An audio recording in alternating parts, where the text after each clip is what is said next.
So guys, क्या आपको भी ऐसा लगता है कि मेरे अंदर ऐसी क्या बात थी या फिर मेरे अंदर ऐसी क्या नेगेटिव चीज थी कि मेरे इंटरव्यू में सिलेक्शन नहीं हुआ और जो मेरे साथ एक दूसरा स्टूडेंट है उसका इंटरव्यू में सिलेक्शन हो गया। मेरा जीडी या पीआई में सिलेक्शन नहीं हुआ लेकिन दूसरे स्टूडेंट का सिलेक्शन हो गया। या फिर आपको ऐसा लगता हो कि आप बहुत ज्यादा लाइफ में कॉन्फिडेंट टाइप के पर्सन नहीं हो, आपकी पब्लिक स्पीकिंग अच्छी नहीं है, आपको थोड़ा फील होता होगा कि आप लाइफ में थोड़े बहुत अनसक्सेसफुल टाइप के पाथ पे जा रहे हो, एक सही रास्ते पे नहीं जा रहे, बहुत ज्यादा लाइफ में कंफ्यूजन है। आज का जो हमारे वीडियो का टॉपिक है वो बहुत ज्यादा एक इंपॉर्टेंट टॉपिक है। The topic is 5 traits of every successful student.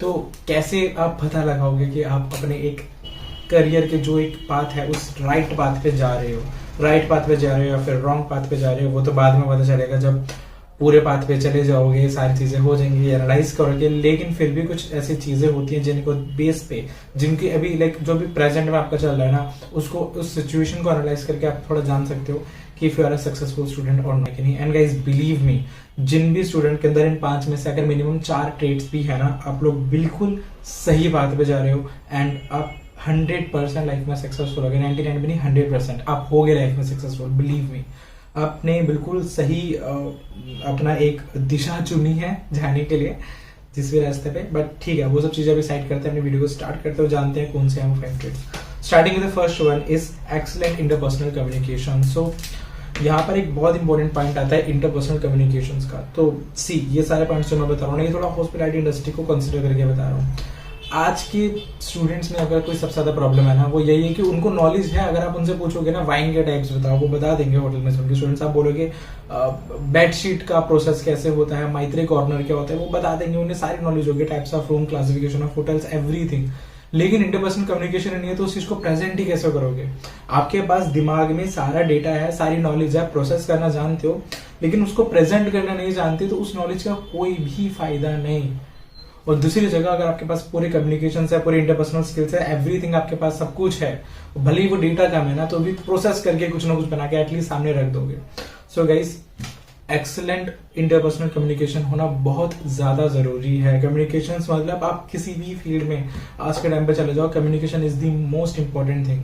और हम लोग तो सर्विस ओरिएंटेड इंडस्ट्री में, हम लोग को तो कस्टमर से कांटेक्ट करना पड़ता है। कस्टमर से आप कांटेक्ट कैसे करोगे? फॉर एग्जांपल, अगर आप लोग अपनी बात को ही सामने नहीं रखना चाहते, आप कैसे किसी कस्टमर से बात कर लोगे? कैसे उसे एक्सप्लेन करोगे एक प्रोडक्ट के बारे में, एक सर्विसेज के बारे में? सो यस गाइस, आप स्टूडेंट्स जो हैं, बेसिकली मैं ये बताना चाह रहा हूँ कि अगर आप अपनी बात को, ठीक है, एज अ स्टूडेंट आपको कैसे पता चलेगा कि आपके एक्सीलेंट इंटरपर्सनल कम्युनिकेशन स्किल्स हैं? देखो, यहाँ पर मैं सिर्फ इंग्लिश की बात नहीं कर रहा, मैं हिंदी की बात भी कर रहा हूँ। अगर आप हिंदी में भी करते हो ना, बहुत अच्छी बात है।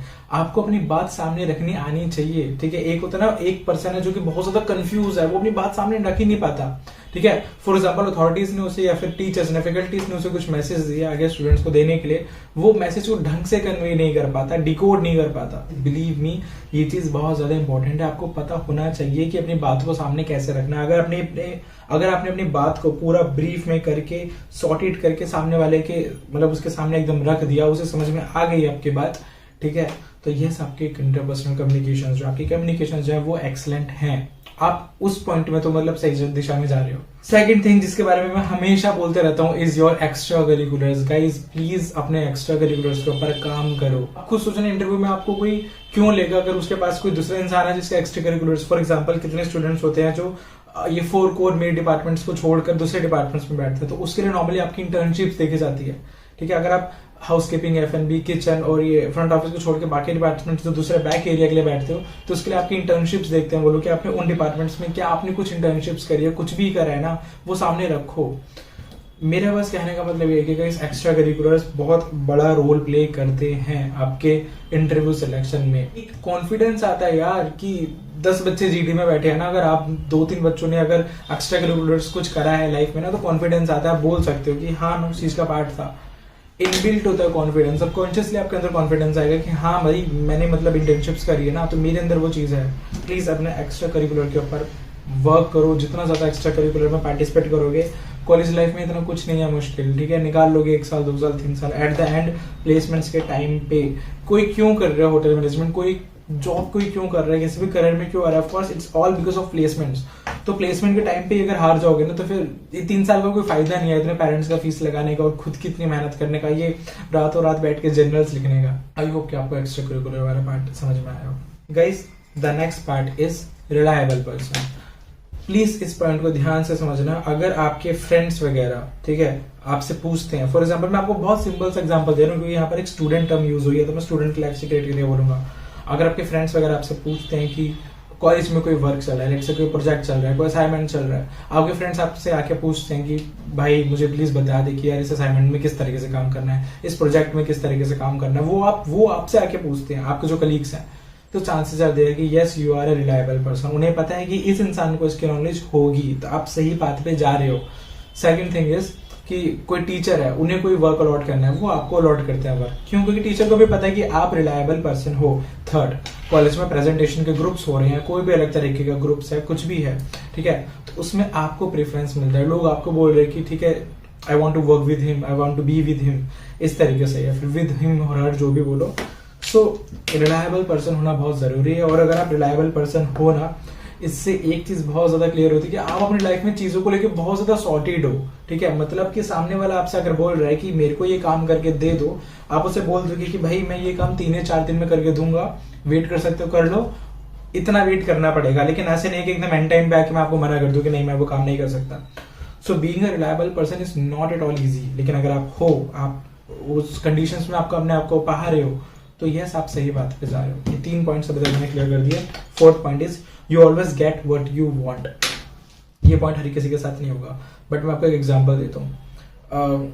आपने टारगेट करा कि मेरे 12th में इतने मार्क्स आ जाएं, आपके मार्क्स आ गए होते हैं 12th में। आपने टारगेट करा कि इस कॉम्पिटिशन में पार्टिसिपेट कर रहा हूँ, मेरी टॉप रैंक आ जाए, आपकी रैंक आ गई। आपने सोचा एनसीएचएम जेईई का एग्जाम दे रहा हूँ, इतनी रैंक आ जाए, आपकी रैंक आ गई। आपने सोचा कि सेमेस्टर एग्जाम्स में मेरे इतने मार्क्स आ जाए, आपके मार्क्स आ गए। ऐसा हर किसी के साथ नहीं होता, एक्सेप्शनल केस में स्टूडेंट्स के साथ होता है, बहुत कम, लाइक मेरे साथ भी इतना नहीं होता। लेकिन अगर आपके साथ ऐसा हो रहा है लाइफ में कि आप इंटरव्यूज देते हो, आपका सिलेक्शन हो जाता है, आप एग्जाम देते हो, जो चाहते हो वो चीज हो जाती है, ठीक है, बट ज्यादा हर किसी के साथ नहीं होता, बट कुछ के साथ होता है, तो यस फिर तो मतलब जरूरत ही क्या है, फिर तो बाकी पॉइंट्स ना भी होना, लाइक इस पॉइंट के बेस पे भी आप अपने आप को सक्सेसफुल मान सकते हो। ये बहुत ज्यादा इंपॉर्टेंट पॉइंट है और ये हर किसी के साथ नहीं होता। मतलब 100 में से सिर्फ 2 या 3% स्टूडेंट्स होंगे जिनके साथ ये पॉइंट होगा। अगर आपके साथ ये पॉइंट हो रहा है ना, आप 100% सही बात पे जा। The next point is you have backup plans. Last point यही है कि आपके पास बैकअप प्लान्स है। अगर आपके पास लाइफ में बैकअप प्लान्स नहीं है ना, आपकी लाइफ बहुत ज्यादा मेस्ड अप होने वाली है, बहुत ज्यादा कंफ्यूज लाइफ होने वाली है कि इस करियर में जाऊँ, उस करियर में जाऊँ, इस डिपार्टमेंट को चूज करूँ, उस डिपार्टमेंट को चूज करूँ। आपके पास बैकअप प्लान्स होने चाहिए। बैकअप प्लान्स ये दिखाते हैं कि आपको पता है फ्यूचर में अनसर्टेनिटीज का, कि क्या अनसर्टेनिटीज हो सकती हैं। तो अनसर्टेनिटी के लिए भी ना हम लोगों को पहले से प्लानिंग करनी होती है, एक गोल देखना पड़ता है, सेट करने पड़ते हैं अपने सारे प्लान्स। अगर आप अनसर्टेनिटीज को देख सकते हो, उसके हिसाब से अपने बैकअप प्लान्स बना सकते हो, फिर क्या चाहिए। सो इन द एंड देखो, मैं ज्यादा कुछ एक्सप्लेन नहीं करूंगा, जो समझदार इंसान होगा ना वो सारे पॉइंट्स को समझ जाएगा। तो excellent interpersonal skills, extracurricular, reliable person, always getting what you want, you have backup plans is everything what a successful student has. तो एक सक्सेसफुल स्टूडेंट के पास यही सारी चीजें होती हैं। आई होप कि थोड़ा बहुत आपको समझ में आ गया इस वीडियो से कि मैं क्या बताना चाह रहा हूँ। वीडियो अच्छी लगी तो प्लीज लाइक करना, सजेशन कमेंट वगैरह कुछ भी है प्लीज कमेंट बॉक्स में जरूर बताना। अपने फ्रेंड्स के साथ शेयर कर सकते हो, फिर कॉलेजेस में ग्रुप्स होते हैं तो एटलीस्ट उनकी भी थोड़ी हेल्प हो जाएगी। मिलते हैं नेक्स्ट वीडियो में, तब तक के लिए thanks for watching and have a nice day.